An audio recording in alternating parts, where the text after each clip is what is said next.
أهلا بكم في هذه النشرة الإخبارية العاجلة، وهذا أبرز عنوانها: نشرة إنذارية عاجلة من الأرصاد الجوية تحذر المغاربة من أمطار رعدية مصحوبة بحبات البرد وبهبات رياح قوية. لكن قبل الخوض في التفاصيل، لا تنسوا الإعجاب بالفيديو والاشتراك في القناة ليصلكم كل جديد.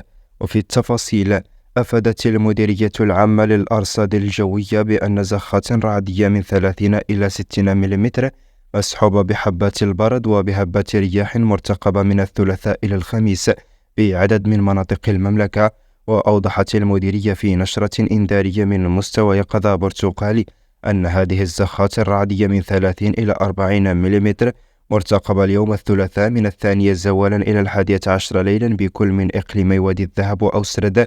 وأضاف المصدر ذاته أن الظاهرة الجوية نفسها من 30 إلى 60 ملم ستهم أيضا كلا من عمالة أقاليم فيغيك، جرادة، وجدة، أنقاد، تاوريت، بولمان، ميدلت والرشيدية، ابتداء من 6 من صباح الأربعاء إلى غاية 6 من صباح الخميس. شكرا لكم على حسن المتابعة، وإلى اللقاء.